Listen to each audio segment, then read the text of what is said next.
அஸ்மத்குருசமாரம்பாம் யதிசேகரமத்யமாம் லக்ஷ்மீவல்லபபர்யந்தாம் வந்தே குருபரம்பராம்.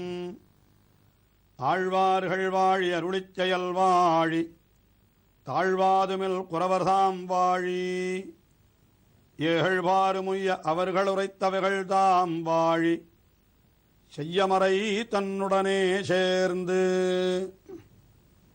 எம்பெருமானுடைய திருநாம வைபவத்தை பலபடியாக அருளிச் செய்து வருகின்ற தொண்டரடிப்புடி ஆழ்வார் அந்த எம்பெருமான் அவனுடைய திருநாமத்தை சொல்ல வேண்டும், அவன் எழுந்தருளியிருக்கிற திவ்ய தேசத்தினுடைய திருநாமத்தையாவது சொல்ல வேண்டும். அப்படி சொன்னால் உயர்ந்த பேரு கிடைக்கும். ஆனால் அப்படி உயர்ந்த பேரு கிடைப்பதாக இருந்தாலும் கூட அதை சொல்லாமல் வீணே காலத்தை கழிக்கின்றார்களே என்று நம்மை எல்லாம் பார்த்து இப்படி வீணே கழிக்கின்றீர்களே என்று வருத்தத்தோடு சில பாசுரங்களிலேயும் அருளிச் செய்தார். கீழே ஒரு பாசுரத்திலே, அந்த முன் பாசுரத்திலே 12வது பாசுரத்திலே இப்படி உயர்ந்த மனிதர்கள், அழியமாந்தர் என்றால் மிகவும் அருமையான மனிதர்கள், அருமையான பிறவியான மனித பிறவியை பெற்றிருக்கின்ற நீங்கள் இப்படியெல்லாம் பகவானுடைய திருநாமத்தை சொல்லி உஜ்ஜீவனத்தை உய்வை பெறாமல் வீணே கழிக்கிறீர்களே என்று அதனுக்கே கவல்கின்றேன், அதனை நினைத்துத்தான் நான் வருந்துகிறேன் என்று தெரிவித்தார். அடுத்தபடியாக 13வது பாசுரத்திலே என்ன தெரிவிக்கிறார் என்றால், உலகத்திலே இருப்பவர்களெல்லாம் எம்பெருமானுடைய திருநாமத்தை சொல்லிவிட்டார்களானால் அவர்களுக்கு உயர்ந்த பேறு கிட்டிவிடும். அதற்கு பிறகு இந்த நில உலகத்திற்கு வேலையே கிடையாது. ஏனென்றால் நில உலகம் எதற்காக ஏற்பட்டது? நாம் பண்ணியிருக்கிற பாவங்களினுடைய பலனை, புண்ணியங்களுடைய பலனை அனுபவிப்பதற்காக ஏற்பட்டது. ஆனால் எல்லோரும் பகவானுடைய திருநாமத்தை சொல்லி பரமபதத்தை அடைந்து விட்டால் அதற்கு பிறகு இந்த உலகம் என்ன ஆகும் என்று கேட்டால் இதற்கு வேலையே இல்லாமல் போய்விடும் அல்லவா என்று ஒரு உயர்ந்த கருத்தை தெரிவிக்கிறார் இந்த 13வது பாட்டிலே. எரியுநீர் வெறிகொள் வேலை மாநிலத்துயிர்களெல்லாம் வெறிகொள் போன் துளவமாலை விண்ணவர் கோனையேத்தா அறிவிலா மனிதரெல்லாம் அரங்கமென் அழைப்பராகில் பொறியில் வாழ் நரகமெல்லாம் உள்ளெழுந்தொழிய மண்ணே. இந்த உலகத்திலே இருப்பவர்கள் எதற்காக ஏற்பட்டார்கள் என்றால் பகவானுடைய நாமத்தை சொல்லுவதற்காகத்தான் ஏற்பட்டார்கள். பகவான் நம்மை படைத்திருக்கிறான். படைத்தல் என்னால் என்ன? இந்த உடலோடு நம்மை சேர்த்து வைத்திருத்தல், ஆத்மாவை சேர்த்து வைத்திருத்தல். இந்த பிறவியிலே பிறக்க வைத்து நமக்கு இந்திரியங்களை கொடுத்திருக்கிறான். கை கால் முதலியான அவயவங்கள், கண் காது முதலான அவயவங்கள், இவற்றையெல்லாம் கொடுத்திருக்கிறான். சிந்திப்பதற்கு மனத்தையும் கொடுத்திருக்கிறான். எதை சிந்திக்க வேண்டும் என்றால் அதற்கு தன்னையும் காட்டி கொடுத்திருக்கிறான். நல்லதோர் அருள் தன்னாலே காட்டினான் என்று சொன்னாரே, அப்படி அதையும் கொடுத்திருக்கிறான். ஆனால் இப்படிப்பட்ட உலகத்தவர்கள் எல்லாம் அந்த எம்பெருமானை ஏத்த வேண்டி இருக்க, அந்த எம்பெருமானை துதிக்க வேண்டி இருக்க அப்படி செய்யவில்லை என்கிறார் தொண்டரடிப்புடி ஆழ்வார். எரியுநீர் வெறிகொள் வேலை மாநிலத்து உயிர்களெல்லாம். மாநிலம் என்னால் இந்த உலகத்தை சொல்லுகிறது. அந்த மாநிலத்திலே இருக்கக்கூடிய உயிர்கள் என்னால் எண்ணற்ற ஆத்மாக்கள். அந்த ஆத்மாக்கள் எண்ணற்ற வியக்திகள், நபர்கள், அவர்களை தெரிவிக்கிறது. இந்த மாநிலம் என்பது எப்படி இருக்கிறது என்றால், எரியுநீர் வெறிகொள் வேலை என்றால் எரிகின்ற நீரை உடையதான அந்த வாசனையை உடைய கடலாலே சூழப்பட்டிருக்கிறது. அதாவது கடல் என்றால் அதிலே அலை எரிகிறது. அதற்கு மேலே அந்த கடலுக்கு என்று ஒரு தனியாக ஒரு மனம் ஒன்று உண்டு. ஆஹா, வேலை என்றால் அந்த சம்ஸ்கிருதத்திலே வேளா என்கிற சொல்லுக்கு கடற்கரை என்பது பொருள். ஆஹா, அது லட்சணையாலே கடலையே குறிக்கிறது.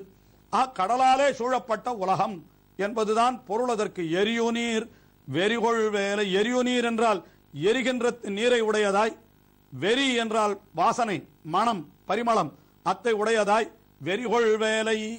அந்த வேலையாலே சூழப்பட்ட மாநிலம், அந்த மாநிலத்து உயிர்கள் எல்லாம் என்று சொன்னதனாலே என்ன பொருள் கிடைத்தது என்றால், இந்த உலகம் கடல் சூழ்ந்த மண்ணுலகம். இந்த கடல் சூழ்ந்த மண்ணுலகம் என்று சொன்னபடியினாலே இந்த மண்ணுலகத்திலே இன்னார் இணையார் என்கிற வேறுபாடு இல்லாமல் எல்லோரும் எம்பெருமானுடைய திருநாமத்தை சொல்லுவதற்காக ஏற்பட்டவர்களே அன்றி வேறு இல்லை என்பதை தெரிந்து கொள்ள வேண்டும். அதாவது பகவானுடைய திருநாமத்தை சொல்லுவதற்கும் யாரோ சில பேருக்குத்தான் தகுதி உண்டு, மற்றவர்களுக்கு கிடையாது என்று சொன்னால் அது பெரும் தவறு. இந்த மாநிலத்து உயிர்களெல்லாம் என்று மாநிலத்து எந்த உயிரினமாயிருந்தாலும் சரி, அது மனித பிறவிலே தான் பிறந்திருக்க வேண்டும் என்று கூட அவசியமில்லை. எந்த பிறவியாயிருந்தாலும் சரி, உயிர்களெல்லாம் வெறிகொள் பூன் துளவ மாலை விண்ணவர்கோன் என்று நல்ல வாசனை மிக்க பூன் துளவ மாலை, திருத்துழாய் மாலையை அணிந்த விண்ணவர்கோன் பரமபதநாதனான எம்பெருமான் ஸ்ரீமன் நாராயணன் அவனை ஏத்தா. ஏத்தா என்னால் ஏத்துவதற்காகவே ஏற்பட்டவை இவை என்பது பொருள். ஆக பகவானான ஸ்ரீமன் நாராயணன் அவனை துதிப்பதற்காகத்தான் சகல ஜீவராசிகளும் ஏற்பட்டிருக்கின்றன. ஆனால் என்ன செய்கிறார்கள் இவர்கள்? அறிவிலா மனுஷர் எல்லாம். அறிவில்லா மனுஷர் என்னால் அறிவில்லாதவர்கள். ஞானம் இவர்களுக்கு இருந்திருக்க வேண்டும். எம்பெருமான் ஞானத்தை கொடுத்திருக்கிறான் இவர்களுக்கு.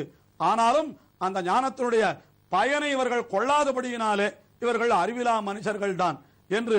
அறிவிலா மனுஷர் இப்படிப்பட்டவர்கள் அத்தனை பேரும் சேர்ந்து என்ன செய்ய வேண்டும் என்றால் அரங்கம் என்று அழைப்பராகில். அரங்கம் என்று தங்கள் வாயாலே சொல்லிவிட்டார்களானால் என்ன கிடைக்கும் என்னால் இவர்களோ ஞானம் மிக்கவர்கள் அல்ல. ஞானம் இவர்களுக்கு இருந்தாலும் கூட அந்த ஞானத்தை நல்வழியிலே செலுத்துவதில்லை. எதிலே வேண்டுமோ ஞானம் அதிலே அந்த ஞானத்தை கொள்ளாமல் கண்ட கண்ட விஷயங்களிலே தங்களுடைய மனதை அலைபாய விட்டு ஞானத்தை எல்லாம் வேறு விஷயத்திற்கு இலக்காக்கி விடுகிறார்களாம். ஆகினாலே இவர்களை என்ன தெரிவிக்கிறார்? அறிவிலா மனுஷர் என்று தெரிவிக்கின்றார். அப்படிப்பட்ட அறிவிலா மனுஷரெல்லாம் அரங்கம் என்று அழைப்பராகில். தங்களுடைய வாயாலே அரங்கம் என்று சொல்லிவிட்டார்களானால் என்ன நடக்கும் என்றால் பொறியில் வாழ் நரகம் என்று தெரிவிக்கிறார். பொறியில் வாழ் நரகம் என்னால் எது பொறியில் வாழ் நரகம் என்னால் பொறி என்னால் நம்முடைய புலன்கள் இருக்கிறதே, இந்திரியங்கள், கண், காது, மூக்கு, இதெல்லாம் இந்திரியங்களுக்கு பொறி என்று பெயர் வைத்தார் தொண்டரடிப்புடி ஆழ்வார். ஏனென்றால் நமக்கு எல்லோருக்கும் தெரியும், ஒரு பொறி என்னால் என்ன செய்யும் என்னால் ஆசையை காட்டி உள்ளே இழுக்கும். அடுத்த நிமிஷம் என்ன பண்ணும்னா நம்மளை வெளியிலே விடாமல் அது மூடிக்கொண்டு நம்மை உள்ளேயே அழித்து விடும் என்று நாம் பார்க்கிறோம். ஒரு எலி பொறி என்று சொல்லுகிறார்கள். அதில் என்ன செய்கிறார்கள்? அந்த எலி உள்ளே வந்து சேருவதற்கு ஆசை காட்டுவதற்கு ஒரு பொருளை வைக்கிறார்கள். அந்த பொருளிலே ஆசை கொண்டு அந்த எலி உள்ளே வந்தால் உடனே அந்த பொறி மூடிக்கொண்டு விடுகிறது. அதற்கு பிறகு அந்த ஜந்துவுக்கு அழிவுதான் ஏற்படுகிறது. அதுபோல நம்முடைய இந்திரியங்களும் கூட இதெல்லாம் பொறி என்கிறார். ஏனென்றால் நம்மை ஆசை காட்டி உள்ளே இழுக்கின்றனவாம். இழுத்த பிற்பாடு நம்மை வெளியிலே சொல்லவிட்டாமல் நம்மை உருவழித்து விடுகின்றனவாம். ஆகினாலே இப்படி இந்திரியங்களே ஆட்சி செய்கின்ற இடம் அது. அது எதுன்னு கேட்டா நரகம் என்றார். அந்த நரகத்திற்கு எது நரகம் என்றால் சாமான்யமாக சொல்லுகிற பொழுதோ யமனுடைய ஆளுகைக்கு உட்பட்டதாய் நாம் செய்த பாவங்களை எல்லாம் அனுபவிக்க கூடியதாய் இருக்கிற இடம், அதற்குத்தான் நரகம் என்று பெயர் என்று சொல்லுவார்கள். ஆனால் இன்னும் விசேஷமாக நம்முடைய ஆச்சாரியர்கள், ஸ்ரீ வைஷ்ணவ ஆச்சாரியர்கள் என்ன பொருள் காட்டுகிறார்கள் என்றால் அந்த லோகம் அது நரகம் அல்ல, இந்த உலகம் இருக்கிறதே பூ உலகம், இதுவே ஒரு நரகம் என்று தெரிவிக்கின்றார். ஏனென்றால் அதை காட்டிலும் இது கொடிய நரகம் என்கிறார். ஏனென்றால் அந்த இடத்திற்கு போனால் நாம் ஏற்கனவே செய்த பாவங்களுக்கு உண்டான பலனை மட்டும்தான் அங்கே அனுபவிக்கிறோம். புதிதாக பாவங்களை அங்கே நாம் செய்வதற்கு அவகாசமே கிடையாது. ஆனால் இங்கே அப்படி அன்றிக்கே நாம் ஏற்கனவே செய்த பாவங்களுடைய பலனை அனுபவிப்பதற்காக பிறந்திருக்கிறோம். பிறந்திருக்கிற காலத்தில் மறுபடியும் மறுபடியும் எண்ணற்ற பாவங்களை நாம் சேர்த்து கொண்டே போகிறோம். ஆகையினாலே அந்த நரகத்தை விட இந்த நரகம் மிகவும் கொடியது. ஆகையினாலே இதைத்தான் பொறியில் வாழ் நரகம் என்று தெரிவிக்கிறார். இந்த லீலா விபூதியிலே இந்த உலகம் இருக்கிறது, இது பொறியில் வாழ் நரகம். இந்த நரகம் என்ன ஆகுன்னு கேட்டா அந்த அவனதூர் அரங்கம் என்று நாம் சொல்லிவிட்டால், அந்த எம்பெருமானுடைய திவ்ய தேசம் திருவரங்கம் என்று சொல்லிவிட்டால் இந்த நரகம் புல்லெழுந்து ஒழியும். புல்லெழுந்து ஒழியும் என்னால் இந்த இடத்துல யாரும் இல்லாமல் போய்விடும் என்று பொருள். அதாவது ஒருத்தரும் இல்லாமல் இந்த உலகம் ஆகிவிடும் என்பதைத்தான் புல்லெழுந்து ஒழியும் என்கிறார். ஏன் புல் முளைத்து விடும் என்னால் இங்கே இருக்கிறவர்கள் அரங்கம் என்கிற சொல்லை சொல்லிவிட்டார்களானால் அவர்களுக்கு மோட்சம் கிடைத்து விடும் அல்லவா. அப்பொழுது இந்த உலகத்திலே இருப்பவர்கள் அத்தனை பேரும் அரங்கம் என்று சொல்லி எல்லோரும் மோட்சத்தை அடைந்து விட்டால் அதற்கு பிறகு இந்த உலகத்திலே யார் இருக்க போகிறார்கள்? ஆயினாலே ஒருத்தரும் இந்த உலகத்திலே இல்லாமல் ஒரு இடத்திலே நடமாட்டமே இல்லாமல் இருந்தால் அந்த இடம் என்ன ஆகும்னா புல்முளைத்து போய்விடும். அதுபோல உலகத்திலே இருப்பவர்கள் அத்தனை பேரும் அந்த எம்பெருமானுடைய, அதாவது இந்த பாசுரத்திலே தெரிவித்தாரே, அந்த வெறிகொள் பூன் துளபமாலை விண்ணவர் கோனை ஏத்த ஏற்பட்டவர்கள், ஏத்தும் விதமாக அவர்கள் எல்லாம் அறிவிலா மனிதர்கள் எல்லாம் அரங்கம் என்று அழைப்பராகில் பொறியில் வாழ் நரகமான இந்த லோகம், இந்த லீலா விபூதி என்ன ஆகும்னு கேட்டா புல்லெழுந்து ஒழியுமன்றே. ஒருத்தரும் இங்கே நடையாடுவதற்கு இல்லாமல் எல்லோரும் அந்த எம்பெருமானுடைய திருவருளை பெற்று மோட்ச லோகத்தை அடைந்து விட்டபடியினாலே இந்த உலகமே புல்முளைத்து போய்விடுமே. அப்படிப்பட்ட நிலைமை ஏற்படாமல் இவர்கள் எல்லாம் இப்படி அந்த எம்பெருமானுடைய திருநாமத்தை சொல்லாமல் இன்னும் இந்த உலகத்தை வாழ்வித்துக் கொண்டிருக்கிறார்கள் என்று வேடிக்கையாக ஏளனமாக சொல்லுகிறார் என்று கூட நாம் சொல்லலாம். அதாவது எம்பெருமானுடைய திருநாமத்தை சொன்னால் எல்லாரும் மோட்சத்துக்கு போய்விட்டால் அப்புறம் இந்த லீலா விபூத்திற்கு ஒரு காரியமும் கிடையாது. அப்படி ஆகாமல் இருப்பதற்காகத்தான் ஒருவேளை எம்பெருமான் பல பேரை இந்த சம்சாரத்திலே விட்டு வைத்திருக்கிறானோ என்று கூட வேடிக்கையாக சொல்லுவதுண்டு. ஆனால் இங்கே அந்த கருத்து அல்ல. இங்கே என்ன தெரிவிக்கிறார் தொண்டர்புடி ஆழ்வார்?